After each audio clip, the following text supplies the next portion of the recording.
디모데전서 3장 1절에서 7절 말씀입니다. 감독, 목사가 갖추어야 될 자격, 자질 이렇게 보면 되겠습니다. 예수 그리스도를 구주로 믿고 구원받은 그리스도인들은 그리스도의 몸인 교회의 지체로서 하나님을 예배하고 또 각자에게 주어진 은사, 직임대로 주를 섬기고 또 성도들의 영적 성장을 위해서 또 봉사하고 섬기는 신실한 참된 사역자들이 되어야 하는 것이죠. 교회 안에 모든 재직들, 직분을 맡은 자들은 모든 사람들을 구원하기 위해서 오신 예수 그리스도, 그 예수님의 뜻을 잘 받들어서 주를 섬기고 또 성도들에게 본을 보이는 것이 대단히 중요하겠죠. 그리고 영혼들을 구원하고 그들을 양육하고 세워가는 일, 이것은 선한 싸움이라고 그랬죠. 영적 싸움입니다. 싸움이기 때문에 하나님의 말씀으로 잘 무장돼야 돼요. 믿음, 의, 착한 양심을 가지고 싸우며 승리해야만 합니다. 교회 안에서 주의 종과 재직들이 이 선한 싸움, 영적 싸움에 승리해야 모든 성도와 교회를 지킬 수가 있어요. 이를 위해서 또 우리는 우리의 힘과 능력으로 되는 것이 아니기 때문에 하나님의 뜻, 모든 사람들이 예수 믿고 구원받는 거 아니겠어요? 그래서 구원받은 성도들이 잘 예수님의 제자로 하나님의 자녀로 양육되어지고 성장해 갈 수 있도록 해야 할 일이 뭐냐? 기도입니다. 기도의 사명을 잘 감당해야 돼요. 그래서 간구, 기도, 도고, 감사로 끊임없이 기도를 실천하는 사람들이 되어야 하는 것입니다. 오늘 본문 말씀은 교회 안에서 주님을 섬겨야 될 감독의 자질에 대해서 말씀해 주고 있네요.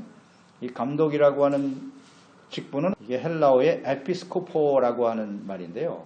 이 말의 의미 이런 거예요. 스승 혹은 감독자, 관리자, 다스리는 자, 이런 의미를 가지고 있어요. 그러니까 오늘날로 말하면 목사 플러스 교사 혹은 장로, 여기까지 포함이 되는 거예요. 그렇게 이해하는 것이 맞을 것입니다. 에베소서 4장 11절에 보면 그가 어떤 사람은 사도로, 어떤 사람은 선지자로, 어떤 사람은 복음 전환자로, 어떤 사람은 목사와 교사로 삼으셨다. 그러니까 초대교회 안에 하나님께서 주신 직분이, 이런 직임을 맡은 사람들이 있다 그랬죠. 목사와 교사로 삼았다. 그러니까 당시 예루살렘 교회는 예수님의 제자인 사도들이 직접 말씀을 가르치고 이끌었습니다. 그러나 이방 지역의 교회들은 사도들이 직접 갈 수가 없는 이방 교회에는 하나님께서 특별한 직임을 세워서 사명을 맡기셨는데 그 직분자들이 대부분 장로로 표현이 되어 있습니다. 그래서 대부분 한 사람이 아닌 다수의 장로들이 지역에 있는 교회들을 이끌고 있었습니다. 교회 안에서 성도들을 하나님의 말씀으로 가르치고 치료하는 직분을 가진 사람이 감독이요 장로들이었어요.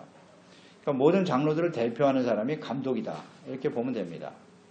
그래서 이 감독의 역할은 목사와 교사로서 혹은 교회를 이끌어가야 될 장로로서의 역할이다, 이렇게 볼 수 있습니다.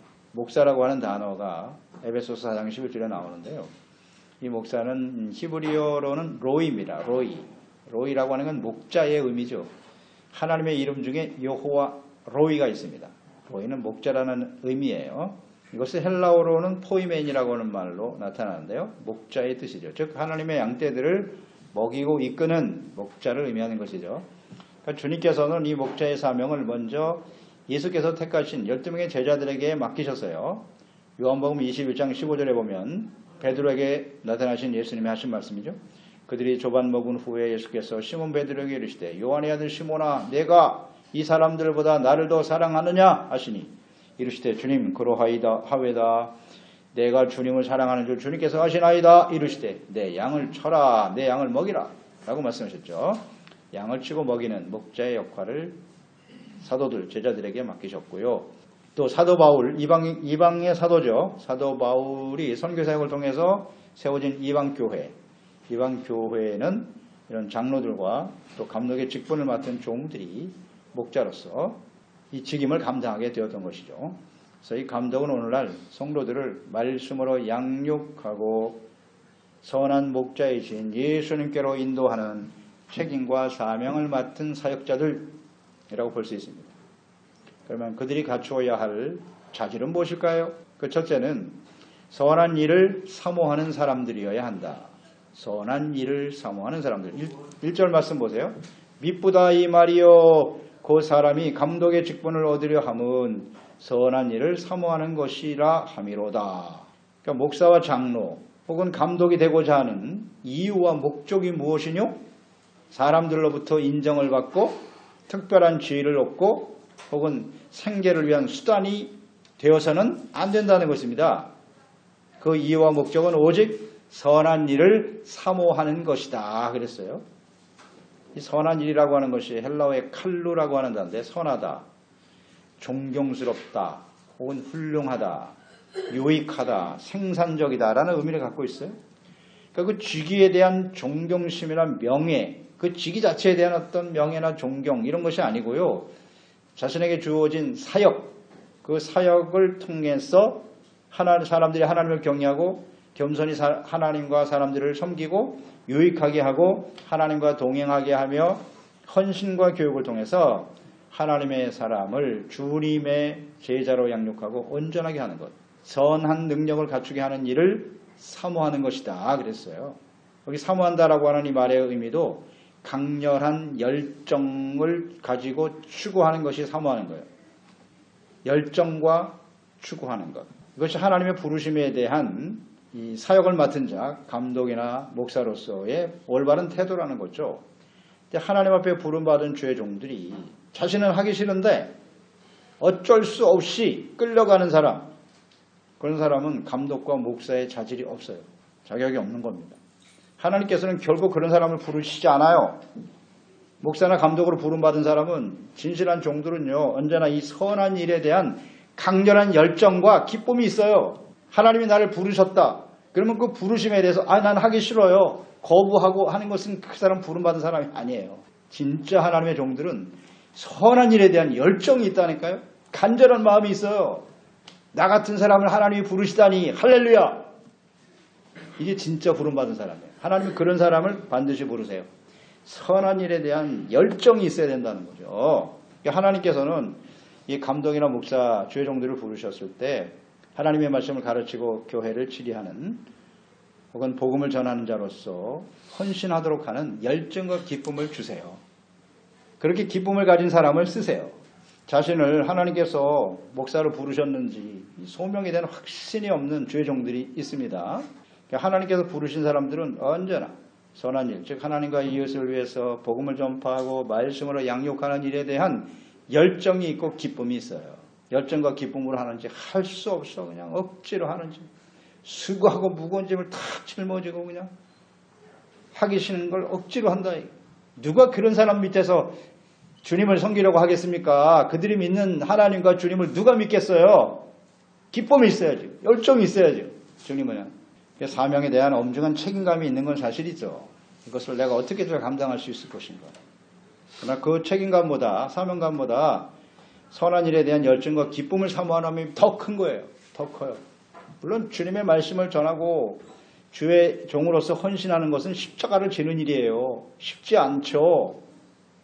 그러나 하나님의 말씀을 가르치고 증거하는 일에 대한 열정이 훨씬 더 커요. 그래서 그걸 넉넉히 이길 수 있어요. 이게 진짜 부름받은 종이죠. 그래서 어쩔 수 없이 무슨 생계 수단으로 자신의 명예와 이익을 얻기 위해서 목사나 장로가 되고 이런 직분을 맡으려고 해서는 안 됩니다. 절대 안 돼요. 그런 사람은 하나님께서 부르신 자들이 아닙니다. 선한 일에 대한 열정이 있나? 사모하는 마음을 가지고 있는가? 이런 거 잘 점검해 봐야 돼요.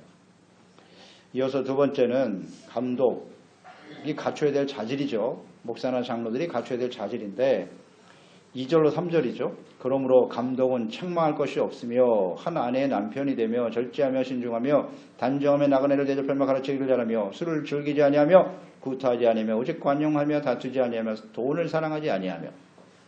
그러니까 가장 중요한 자세는 선한 일에 대한 열정이 있는가. 이게 첫 번째고요. 근데 선한 일에 대한 열정이 있다고 할지라도 그 사람이 이런 자질을 갖추지 못하면 감독이나 목사가 되어서는 안 되는 거예요. 될 수가 없는 겁니다. 그 자질은 뭐냐? 첫 번째, 책망할 것이 없어야 된다. 그러니까 다른 사람들로부터 비난을 받거나 책망을 들을 만한 죄가 없어야 된다는 거예요. 교회, 하나님의 자녀들을 양육하고 이끌어가야 될 지도자이기 때문에 도덕적으로 혹은 인격적으로 혹은 사회적으로 흠이 없어야 된다. 물론 완전한 사람은 없죠. 완전한 사람은 없지만 그래도 흠 잡힐 만한 그런 모습을 가지고 있어서는 안 된다 하는 거죠. 보통 우리가 한 나라에 무슨 공직을 맡은 관리들, 청문회를 통해서 철저히 점검하지 않습니까? 그런데 한 영혼, 사람들의 영혼을 맡아 관리해야 될 죄종들, 목사들, 검증되어야 하지 않겠습니까? 철저하게 점검해야 돼요. 흠이 있는지 없는지. 그렇지 않으면 모든 영혼들을 실족시킬 수 있고요. 사망으로 이끌어가는 겁니다. 한 아내의 남편이 되며 그랬어요. 목사는 가정에서 흠이 없어야 되는 것인데 한 아내의 남편, 이에 대해서 여러 가지 해석을 하게 되는데요. 감독, 즉 목사는 반드시 결혼을 해서 아내가 있어야 한다. 이렇게 이해할 수 있겠죠. 그래서 실질적으로 이것은 모든 교단에 적용이 돼서 결혼하지 않은 사람은 목사 안수를 받을 수 없습니다. 이렇게 적용을 하기도 하고요. 또 한 아내의 남편이니까 이혼의 경력이 있는 사람은 목사 안수를 받을 수 없습니다. 전도사도 마찬가지고 최소한 장로까지도 자격이 안 됩니다. 그렇게 적용할 수 있어요. 근데 이것을 너무 또 크게 확대를 시켜서 아내와 사별한 경우에도 절대 결혼해서는 안 된다. 그건 너무 무리한 적용인 것 같아요. 한 아내의 남편이 되라는 건 일부일처, 이것을 뜻하는 거죠. 그래서 예수님께서도 그러니까 그 당시에 이 말씀이 선포될 당시에 문화는 일부다처였어요. 일부다처가 아주 일반화된 그런 모습이고 유대인들에게 있어서도 일부다처가 어느 정도 허용되어져 있는 그런 시대였기 때문에 예수님께서 이것을 아주 분명하게 예수님께서는 정리하셨어요. 원래 일부다처가 아니야. 일부일처가 하나님의 뜻이거든. 그래서 마태복음 19장이죠. 4절에 예수께서 대답하여 이르시되 사람을 지으시니가 본래 그 때를 남자와 여자로 지으셨고 말씀하시기를 그러므로 사람들이 그 부모를 떠나 아내에게 합하여 그 둘이 한 몸이 될지니라 하신 것을 읽지 못하였느냐. 그런즉 이제 둘이 아니요 한 몸이니 그러므로 하나님이 짝지어 주신 것을 사람이 나누지 못할지니라 하시니 여짜오되 그러면 어찌하여 모세는 이혼 증서를 주어서 버리라 명하셨나이까. 예수께서 이르시되 모세가 너희 마음의 완악함 때문에 아내 버림을 허락하였거니와 본래는 그렇지 아니하니라. 본래는 아니래요.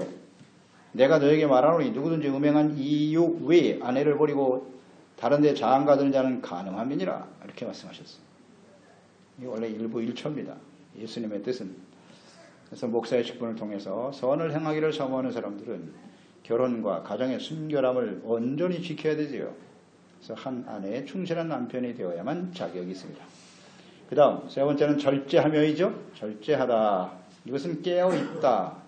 자기를 제어하고 방심하지 않는 이런 의미를 갖고 있어요. 그러니까 말과 행동 혹은 감정 이것을 잘 다스릴 줄 알아야 한다는 것입니다. 성령의 열매가 절제 열매를 가지고 있죠. 절제는요 이렇게 성령의 인도하심을 받아야 돼요. 하나님의 성령으로 충만하고 말과 행동이 혹은 감정이 정욕이 하나님의 말씀과 성령의 다스림을 받을 수 있어야 돼요. 그러니까 늘 강조되지만 성령 충만하지 않은 사람은요 절대 주의 종이 돼서는 안 돼요. 안 됩니다. 성령이 뭔지도 모르고 성령 충만에 대한 이해가 없는 사람이 어떻게 우리의 끊임없이 일어나는 정욕을 절제할 수 있습니까? 다스려지지가 않아요. 그건 절대로요. 무슨 신학교육을 몇 년 하고 박사학위를 받았다고 해서 이 절제가 되는 게 아닙니다. 성령의 인도하심이 정말 필요해요. 만약에 이 주의종들이 이렇게 감정과 정욕을 절제하지 못하고 어떡하면 사람들하고 싸우고 다투고 그러면 어떻게 되겠습니까? 그 감정을 다스리지 못하면 공동체가 불안해지는 겁니다. 어디로 튈줄 모르는 거예요. 그냥 불안하죠. 자격이 없습니다. 그 다음에 신중하고 단정하다 그랬어요. 신중하다라고 하는 것은 정신 상태가 맑고 깨끗한 거예요. 순수하다. 그리고 건전하고 사리를 판단할 줄 알고 잘 훈련된 안정된 상태, 신중. 그러니까 육체적인 욕구를 통제할 수 있는 마음의 상태를 의미한다고 보면 되겠고요. 이 단정이라고 하는 이 말은 그 단어의 의미는 올바르다, 질서정연하다, 침착하다, 혹은 건전하고 정직한 행동을 의미하는 단어예요. 단정하다. 그러니까 신중하고 단정하다라고 하는 것은 좀 뭔가 정숙하고요. 마음이 정돈이 되어 있는 거예요. 질서가 있다. 그 마음이 맑고 하네. 무슨 생각을 하고 있는지 그렇지 않다는 거죠. 그래서 이 단정하고 신중하다는 것은 마음의 상태일 뿐만 아니라 또 우리의 삶에 다가오는 여러 가지 상황과 처지들이 있는데 이런 외적 환경을 다스릴 수 있는 어떤 질서 있는 태도 이런 것들을 보여줘야 한다는 거죠. 그러니까 마음의 상태가 좀 신중하지 못하고 말이죠. 가치 우선순위가 잘못되어 있고 삶의 목적이 잘못되어 있어요. 그러니까 삶의 질서가 없잖아요. 뭐가 우선돼야 할지를 모르고 살아가기 때문에 굉장히 불안정하겠죠. 그런 사람들은 감독이나 목사로서의 자격이 없다. 죄종들은 삶의 우선순위가 분명해야죠. 분명해야죠. 하나님의 나라와 그의 의를 구하고 하나님의 말씀을 가르치고 전해서 제자와 증인을 세워가는 일에 힘써야죠. 그게 언제나 우선이 돼야지. 세상의 정욕이나 명예욕, 무슨 물질에 사로잡혀서 자격 없음. 그 다음 나그네를 대접하며 그랬죠. 초대교회는 전도자들이 각처에서 다니면서 복음을 전했기 때문에 그들을 집으로 영접하고 선대하는 것은 마땅한 일이었습니다. 그들과 함께 협력하여 주님의 복음을 전파하고 증거하는 사람이 되어야겠죠. 그러니까 도움이 필요한 나그네와 외인들에게 친절을 베풀 줄 알아야 되고요. 또 기꺼이 친구가 되어주는 그런 태도가 필요하다. 그런 뜻이죠. 로마서 12장 13절에 나와 있습니다. 성도들의 쓸 것을 공급하며 손 대접하기를 힘써라. 마땅한 태도이죠. 그러니까 은혜로 구원받은 성도들은 누구든지 마땅히 해야 할 일이 이렇게 가난한 이웃, 손님, 나그네 대접하는 것이죠. 그 다음 가르치기를 잘하라. 가르치기를 잘하라. 믿지 않는 자들에게는 복음을 전파하고요. 프레디칼. 그 다음에 구원받은 사람들에게는 엔세냐. 하나님의 말씀을 잘 가르쳐야 돼요. 이것을 잘 할 줄 알아야 된다. 그러니까 예수님의 사역이 뭐냐? 예수님의 사역이 바로 이거였어요. 프레디칼 이 엔세냐리에. 많은 사람들이 복음을 전했어요. 그리고 그 듣고 믿음으로 구원받아 온 사람들에게는 제자들이죠. 제자들은 철저하게 하나님의 말씀으로 가르쳤죠. 이걸 잘 할 줄 알아야 된다. 그러기 위해서는 잘 가르치려면 성경 말씀에 대해서 올바른 이해가 있어야죠. 성경을 모르고는 가르칠 수가 없잖아요. 뭘 가르칠 겁니까? 뭘 가르치는 거예요? 하나님의 말씀을 가르치고 하나님의 뜻을 가르쳐야 되는 거예요. 성경을 벗어나서는 안 돼요. 성경 이외에 다른 것을 가르치면 안 돼요. 세상에 뭐 아무리 많은 지혜와 지식이 있고 무슨 정보를 알고 있어도 성경에서 벗어나면 안 돼요.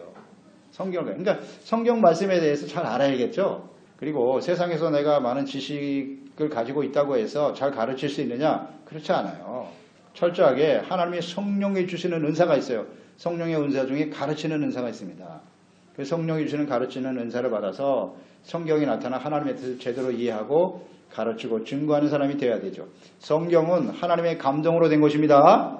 성령께서 감동하여 기록한 것이 성경이기 때문에 하나님의 성령으로 거듭나지 못하거나 하나님의 성령의 충만함과 인도하심을 받지 못하는 사람은 절대로 성경 말씀을 가르쳐서는 안 돼요. 가르칠 수도 없고요. 자기 생각을 가르치면 안 된다니까요. 철저하게 성령의 인도하심을 따라야 돼요. 그게 가르치는 은사예요. 그러니까 뭐 말 잘하는 게 잘 가르치는 게 아니고요. 성경에 있는 하나님의 뜻을 제대로 가르쳐야 돼요. 그대로 전달해주고. 그러니까 사람들이 잘 듣고 이해할 수 있도록 하나님의 말씀을 가르칠 수 있어야 되는 거죠. 그러니까 깨달은 진리를 가르쳐 주고자 하는 간절한 열망이 있어야 돼요. 간절함과 열망이 있어야 되는 거예요. 이게 가르치기를 잘하는 사람이죠. 그러니까 성령의 인도하심을 따라 하나님의 말씀을 가르치기는 하나 그래도 어느 정도 일반적인 지식이나 소양은 있어야 되겠죠. 그래서 사람들이 듣고 이해할 수 있을 정도의 말을 제대로 할 수 있어야 되는 것이니까요. 이런 걸 우리는 생각합니다. 더 나아가서 중요한 게 뭐냐면 하나님의 말씀으로만 가르치는 게 아니라 말씀을 삶 속에 잘 실천하고 적용함으로써 삶을 통해서 가르치는 자가 되어야 하는 것이죠. 이게 잘 가르친다고 하는 의미겠죠. 그 다음 술을 즐기지 아니하며 그랬어요. 술을 습관적으로 마시거나 술자리에 앉지 않는다라고 하는 의미예요. 즐기지 않는다는 말은요. 술을 가까이 하지 말아야 돼요. 민수기 6장에 보면 하나님께 헌신하는 서원하는 그 나시린들 있죠. 나시린으로 서원하는 규례에 대해서 말씀하고 있는데 내가 나시린으로서 뭐 한 달이면 한 달, 1년이면 1년 이렇게 헌신하겠습니다. 라고 서원을 하는 경우에 그들이 지켜야 될 말이 기타 규례가 민수기 6장 3절이죠. 포도주와 독주를 멀리하고 포도주로 된 초나 독주로 된 초를 마시지 말며 초도 먹으면 안 돼. 포도즙으로 마시지 말, 즙도 마시면 안 돼. 생포도나 건포도도 먹지 말지니라. 이렇게 돼 있어요. 하나님 앞에 나시린으로 헌신된 사람은 이런 걸 가까이 해서는 안 된다.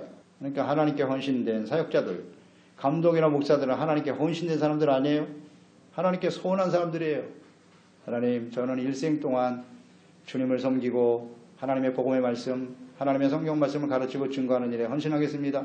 다 시린들이라고. 당연히 가까이 하면 안 되죠. 이렇게 성경 말씀을 좀 앞뒤로 적용을 해서 이해를 해야지. 술 한 잔 포도주 한 잔 마시면 어때? 그렇게 말하는 사람도 있어요. 물론 그 술 한 잔 마신다고 뭐 지옥 가진 않겠죠. 그러나 자격은 없다. 자, 이 말씀의 근거를 보면 로마서 14장이죠. 먹는 것과 마시는 것 때문에 상당히 갈등이 있었는데요. 15절 이하에 만일 음식으로 말미암아 내 형제가 근심하게 되면 이는 내가 사랑으로 행하지 아니함이다. 그리스도께서 대신하여 죽으신 형제를 내 음식으로 망하게 하지 말라.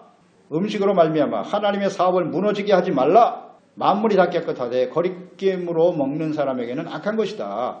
고기도 먹지 아니하고 포도주도 마시지 아니하고 무엇이든지 내 형제로 거리끼게 하는 일을 아니함이 아름다우니라. 내가 술 한 잔 마시고 한다고 해서 잘못되는 건 아니라는 거죠. 그러나 목사가 술 마심으로 인해서 많은 성도들이 그걸 보고 이거 술 마셔도 괜찮은가 봐. 그리고 술 짜고 방탕하게 한다면 하지 말라는 겁니다. 하지 말라는 거예요. 근데 이 말씀을 잘못 이해하고 뭐 가톨릭가는 이걸 그대로 적용시켜서 그냥 뭐 신부들이 술 취하고 마시려면 혼자나 먹든지 그냥 성도들하고 술 취하고 뭐 하는 짓이 성경을 왜 어떻게 이해하는 거예요? 술 취하고 방탕하면서 죄 짓게 만들어요? 그게 목사가 해야 할 일입니까? 감독이 해야 될 일이에요? 하지 말라잖아요. 절대 그 자리에 서지 말라고요. 하나님 말씀을 제대로 이해해야 됩니다. 그 다음 구타하지 아니하며 오직 관용하며 다투지 아니하며 다투지 않는다. 싸움을 좋아하면 안 되죠. 폭력적이어서는 안 되겠죠. 다툼, 논쟁을 좋아해. 또 싸움, 말로 싸우고 쉽게 분노하고 마음이 상하거나 마음도 상처를 너무 쉽게 받아? 이것도 문제예요. 그리고 신경질을 내서도 안 돼요.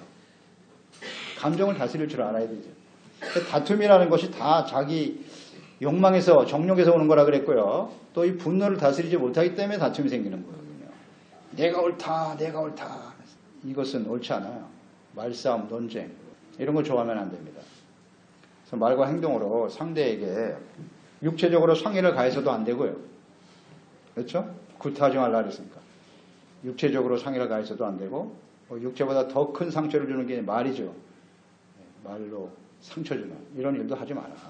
그러니까 오히려 관용하라고 그랬죠. 관용이죠. 친절하고 이해하고 용납하고 온유하고 오래 참을 줄 알아야 돼요. 오래 참는 게 진짜 사랑이죠.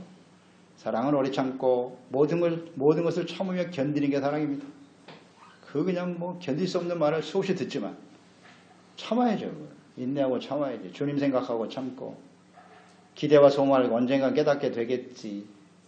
절대 소망을 버리지 말고 그게 진짜 사랑이라고 말씀하고 있지 않습니까? 그 다음 돈을 사랑하지 아니하며 그랬어요. 주님께서 주신 목사의 직분, 감독의 직분은 돈을 벌기 위한 생계수단이 되어서는 안 돼요. 그런 생각을 가지고 있다면 하지 말아야 돼요. 시작도 하지 말아야 돼요. 차라리 세상에서 돈 벌어서 헌신하지 하나님 앞에. 돈 벌 데가 없어서 목사가 돼 돈 벌라고 합니까? 그건 동기 자체가 틀린 거예요. 그래서는 안 돼요. 교회로부터 사례를 봤지만 그런 생계나 어떤 사역의 동기나 목적이 되어서는 안 되죠. 생계가 동기가 되어서는 안 돼요. 절대. 목적일 수도 없고요. 그렇게 되면 돈을 사랑하게 되는 것인데 그러다 보면 부당한 이득을 취하려고 하는 유혹에 빠지기 쉽죠. 그렇게 돼 있어요. 디모데전서 6장 10절이잖아요. 돈을 사랑함이 일만하게 뿌리가 되나니 이것을 탐내는 자들은 미혹을 받아 믿음에서 떠나 많은 근심으로써 자기를 찔러도다. 우리가 주일 저녁에 지금 이단들에 대해서 배우잖아요.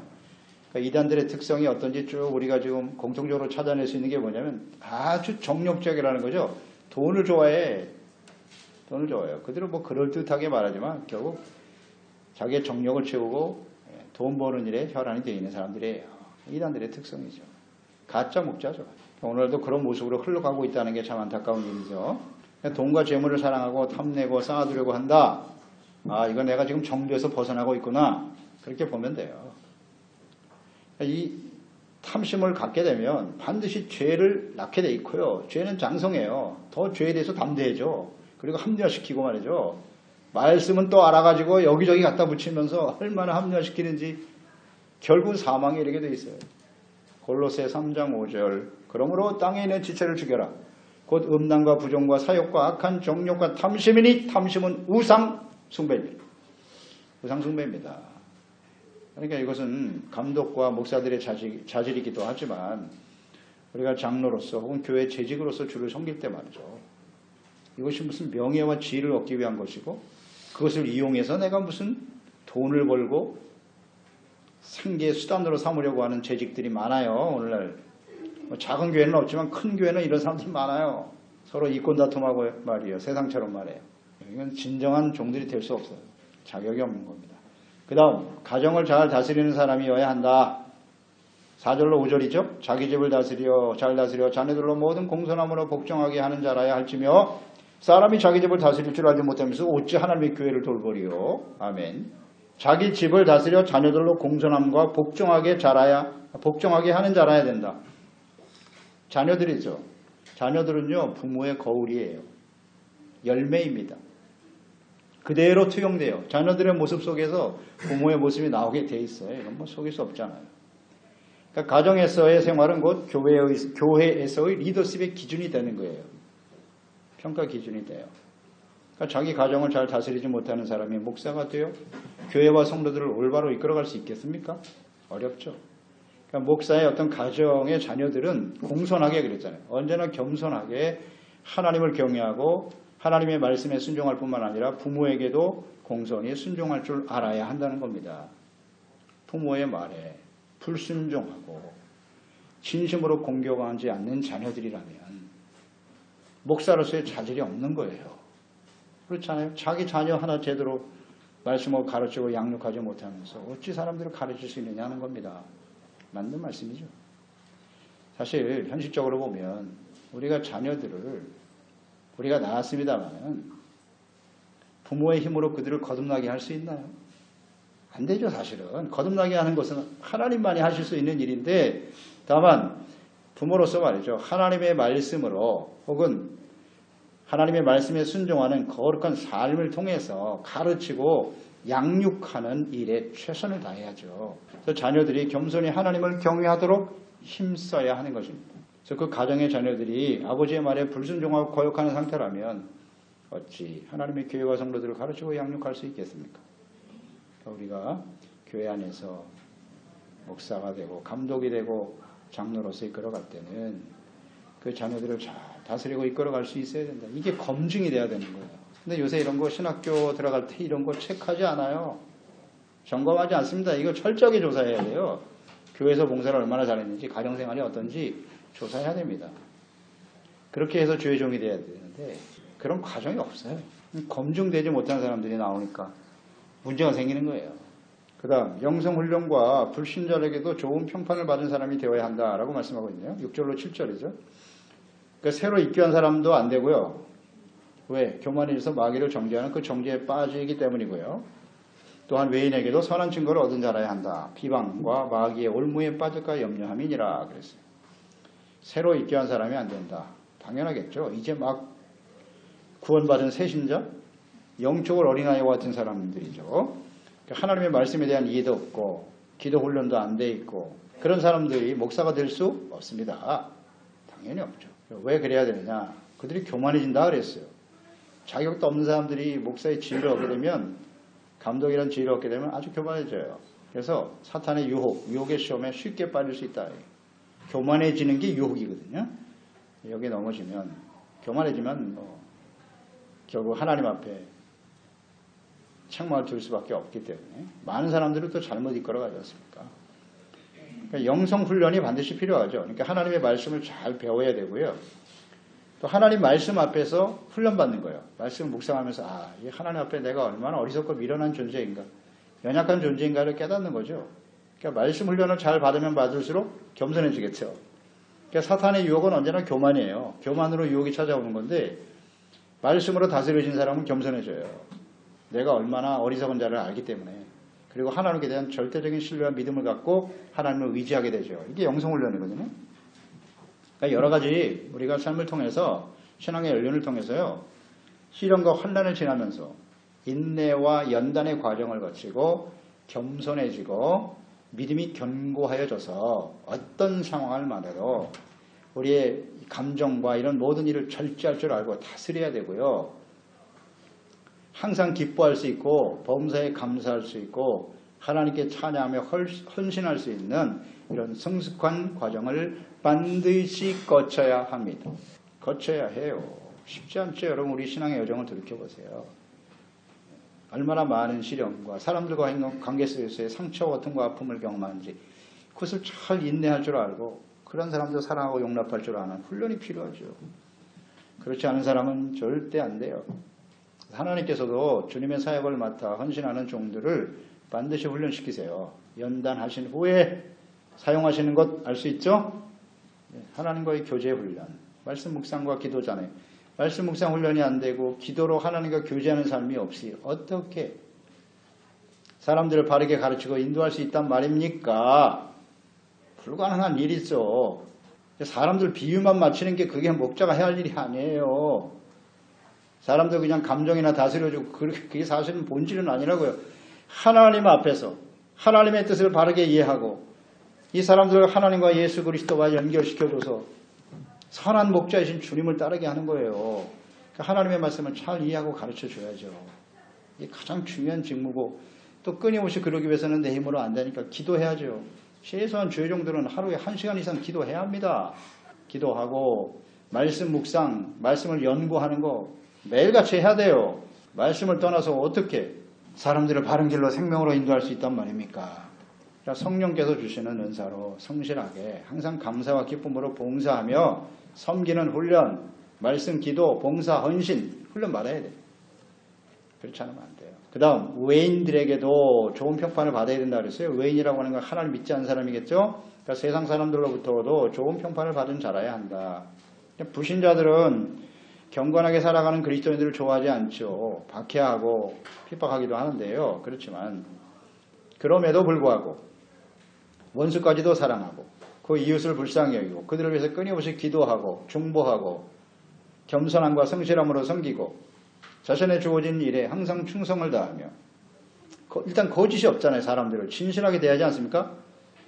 또 나눔을 좋아하고 그러면 사람들이 좋은 평판을 하게 되겠죠.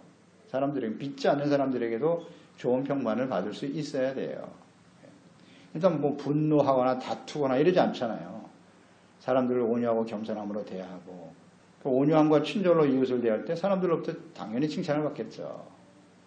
예수 믿는 것 때문에 박해를 받을 수는 있으나 흐트러짐 없는 인격과 삶의 모습을 통해서 사람들에게 좋은 평판을 받게 되는 거죠. 사도행전 2장 47절 아닙니까? 하나님을 찬미하며 온 백성에게 칭송을 받으니 당시에 그리스도인들이 그랬어요. 주께서 구원받는 사람을 날마다 더하게 하시니라. 하나님을 사랑하고 은혜 받은 사람의 행동은 믿지 않는 사람이라고 할지라도 칭찬을 받을 수밖에 없어요. 사람이 선하고 진실된데 뭐. 모든 사람들의 관계는 다 이해관계로 만나잖아요. 이익이 되면 받아들이고 자기에게 손해가 되면 내쳐버리잖아요. 그런데 주의 종이나 우리 성도들이 사람들을 대하는 태도는 이해관계가 아니지 않습니까? 내가 어떻게 하면 저 사람에게 그리스도를 알려주고 하나님을 알고 생명과 구원을 얻게 할까? 이런 마음으로 접근하잖아요. 진실한 마음으로. 그러니까 좋은 평판을 받는 게 너무나 당연한 겁니다. 사람들 속이고 사기치고 말이죠. 이런 일 해서는 안 되는 거죠. 그건 자격이 없어요. 그런 사람들. 그러니까 외인들에게도 좋은 평판을 받아야 된다는 것은 예수 그리스도를 믿고 구원받은 이후뿐만 아니라 그 이전에 어떻게 살아왔나 이런 것도 중요하다는 거예요. 어떻게 살아왔나 사람들 앞에서. 그런 것도 검증해야 된다는 거죠. 왜 그렇게 해야 되느냐? 꼭 비방이잖아요. 마귀들이 비방하는 이 비방에 걸리지 말아야 되기 때문에 올무에 빠질까 염려함이니라. 그러니까 일반 평신도 같으면 괜찮은데 죄종이 되어서 이끌어가는 상황에서 과거에 정말 엄청난 죄를 짓고 말도 안 되는 사기를 치고 그런 사람의 일이 드러난다고 생각해 보세요. 과거에 저 사람이 그런 사람이었어. 어떻게 되겠습니까? 마귀가 하는 일이 정지하는 거거든요. 정지하고 문제를 일으키고 교회는 뭐 한순간에 파탄이 나는 겁니다. 목사 하나 넘어지면 교회 넘어지는 건 아무것도 아니죠. 그렇기 때문에 외인들에게도 좋은 평판을 받는 사람이 돼야 된다는 거죠. 너무나 당연한 일이죠. 그리스도인들의 삶, 특히 주의 종들, 재직들로서 우리가 주님을 섬기는 일은 선한 싸움이라고 그랬죠. 세상과 싸우는 거고 죄와 싸우는 거고 악한 원수 마귀와의 싸움이에요. 마귀는 틈만 있으면 들어옵니다. 들어와서 멸망시키는 거거든요. 파괴시키는 것이 마귀가 하는 일이기 때문에 특히 하나님의 일을 맡아서 일선에서 헌신해야 될 사람들이 이런 흠이 있으면요. 이런 외인들에게도 비방을 받을 만한 말이 생겨버리면 이 싸움에서 이길 수가 없어요. 쉽게 무너져요. 그래서 주님과 교회와 성도를 가르치고 인도하는 감독과 목자의 역할, 끊임없는 세상과 마귀와 영적 싸움이라는 거 항상 잊지 말고요. 그리고 이 합당한 자격을 갖추지 못하면요, 이 싸움에서 승리할 수 없다. 승리할 수 없다. 그러니까 승리할 수 없다는 얘기는 하나님의 양떼들을 지킬 수 없다는 것이고요.